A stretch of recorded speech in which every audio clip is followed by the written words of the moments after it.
नवाज शरीफ गैर कानूनी तौर पर मुल्क से भागकर नहीं गए, निगरान हुकूमत।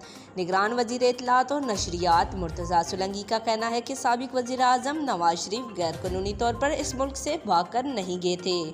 मुर्तज़ा सोलंकी ने निजी न्यूज़ चैनल को दिए गए इंटरव्यू में कहा कि नवाज शरीफ की वापसी का निगरान हुकूमत से कोई तल्लक नहीं, वो पाकिस्तान की बड़ी सियासी जमात के रहनुमा हैं।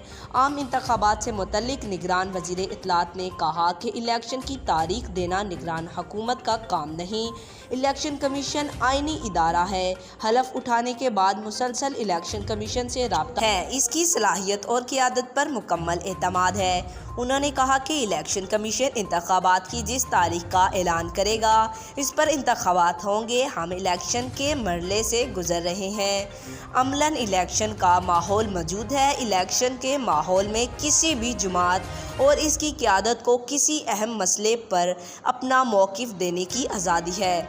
इनका कहना था कि पीटीआई रजिस्टर्ड सियासी जमात है, पीटीआई समेत तमाम सियासी जमातों के बराबर के हकूक़ हैं, पीटीआई पर किसी किस्म की पाबंदी नहीं। निजकारी से मुतल्लिक निगरान वज़ीर इत्तलात ने कहा कि निजकारी निगरान हुकूमत ने शुरू नहीं की, पिछली पार्लिमान और इसके मुंतखब हुकूमत ने निजकारी का फैसला किया। हम पिछली पार्लिमान और पिछली हुकूमत के फैसलों पर अमलदार आमद के पाबंद हैं।